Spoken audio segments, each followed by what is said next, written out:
wala na yung kanina. Hindi na kayo sasama, kundi dito na kayo sa Senate premises. Yun ang decision ng mga senador and the Senate leadership. So, ganun. Paano pupuntahan na lang kayo ng family nyo? Wala nga. This is the first time. This is the first time sa buong mundo, sa buong kasaysayan ng mundo na may amnesty na binawi. So how do you describe this? You were given a refuge by the Senate. How do you put this? Basically, nilagay ako sa custody ng Senate President. Until when, sir? Na mag-stay ka dito sa Senate? Titignan natin yan. We'll cross the bridge when we get there. In the meantime, we will exhaust all legal remedies available to us. So, pero kailangan naman sa akin mamulat na yung mga kababayan natin. This is a de facto martial law na kailangan kung nagagawa ito sa akin, pwede gawin ito kahit sa kanino. Kaya hindi kayo makakalabas, paano yun? Pupuntahan na lang kayo ng family niyo dito, sir? Kung ano ang kailangan gawin, di gagawin. So you're prepared to stay here for a long time? Alam niyo, nakulong nga ako ng 7.5 taon eh. Sa akin, this would be a luxury compared to that. Pero sa akin dito, it's the idea na ginagano na lang basta-basta ang kapangyarihan freedom. Kamay. Not necessarily. So pag-uusap pa kami mamaya, we will be requesting for a caucus after the roll call. Sir, how do you legal motion or yung legal move na gagawin? Anong legal move? Anong petition? PRN, sir? Let the lawyers decide. Alam ngayon ng mga abogado and gagawin nila yun as soon as possible. So, tingin nyo hindi naman kayo pwede ilabas dito sa Senate? Titingnan natin. Kung martial law na tayo, edi gagawin nila kung ano yung gagawin nila. Basta ito lang sasabihin ko, Mr. Duterte, hindi ako natatakot sa iyo. Sana hindi ko umalis para kang duwag niyan. Bago mo inisyo to, lumayas ka muna para kunyari, wala siyang kinalaman dito. Well, you're definitely behind this. Kayo nung abogado mong si Mr. Calida. Basta sa akin, someday, there will be a reckoning for you. At talagang mangyayari yan. Okay, thank you. Sir, Senator Duterte, sir, you come up with that setup, sir? How did you come up with that setup na dito na lang muna to Senator Trillanes? He is a senator, and under the Constitution, he cannot be arrested while Congress is in session, except for crimes which the penalty of which is beyond 6 years. In this particular case, there is even no case. There is no case. Okay, so with more reason that the constitutional protection will apply, so that as a practical remedy, we have requested and we've requested the Senate President that the Senate takes custody of Senator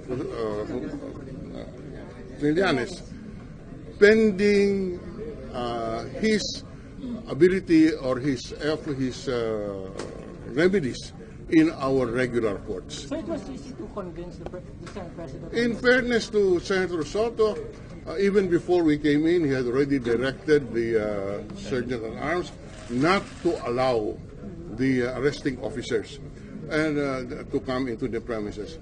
Unang-una po, walang basihan. Pangalawa, wala pong warrant of arrest. Yun po ay basic. At pangatlo, yun po, he availed of the amnesty. Now, the fact is, all the basis, the correctness of the amnesty was already ruled upon by the RTC when the RTC dismissed the cases against him on the basis of the amnesty. So all questions about the validity of the amnesty has been ruled upon by the court when the court dismissed the case. So there is no case today. Number two, if they want to file another case, first they must go to court, file another case, and secure a warrant if warranted. But more importantly, at that point, mayroon na pong double jeopardy. Hindi na po pwedeng sampahan ng kaso si Senator Trillanes. But that's, again, that's a theory, that's a legal position which is founded on facts. So may maasahan ba kayo sa Korte Suprema? Considering... No, I don't want to pass judgment on that. We'll avail of the legal remedy. We still believe in the rule of law. So your question about court-martial, can it be? I'm not familiar. Is defined by the building, by the bond. So until weekend, sir, you will... The custody is when you voluntarily submit to the custody of another person. Certainly the Senate President did not arrest what Senator Trillanes did, and what upon our endorsement was to submit to the Senate President and the Senate the custody. We have to, the Senate President and the Senate will uphold the dignity of the Senate. We have to protect the institution, and so by resisting any unwarranted and unlawful act against a member of the Senate. Yes. Does that mean hanggang weekends? One by one. Does that mean hanggang weekends andito si Senator Yes, Trillanes? weekend he will be here.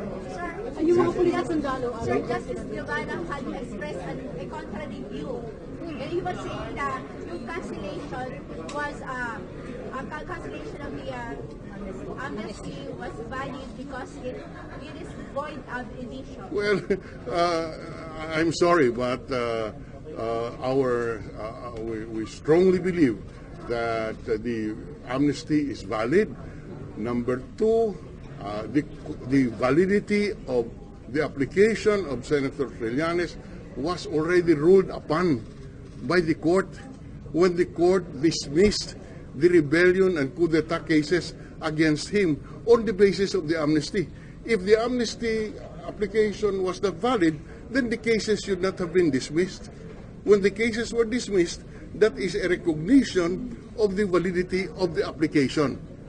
Okay, now, so there is no question that the alleged non-submission of the application is an issue which is already ruled upon and academic because, in fact, the amnesty was granted. It's a closed case. Sir, can the President revoke an amnesty without congressional action? The congressional action is not necessary here, in the sense that the issue of whether or not the President can revoke the amnesty without Congress approval is not in issue here. What is in issue here is that the amnesty was validly availed of and granted, availed of by Senator Trillanes. The court has ruled upon the validity of the amnesty application. And, you can imagine if you're saying that the amnesty can be revoked. In an amnesty, you precisely avail of the amnesty because, in effect, you admit that you committed an offense. That's why you... Now, if after agreeing that to avail of the amnesty, and in effect you admitted guilt, you revoke the amnesty and now you use the admission against the applicant, by any fair rule of justice, that is not So amnesty isn't something that can be revoked, sir? Hindi siya pwedeng bawiin? Hindi siya pwedeng bawiin. It's a completed act. Regardless who is the sitting president, sir. Yes, regardless of who is the sitting president. Sir, can you say na si Calida and Justice Guevara may succumb to the caprices? Yung mga, I don't know to answer those questions. Sir, Pang media yan, hindi pang abogado. again, Okay? Thank you very much. Okay.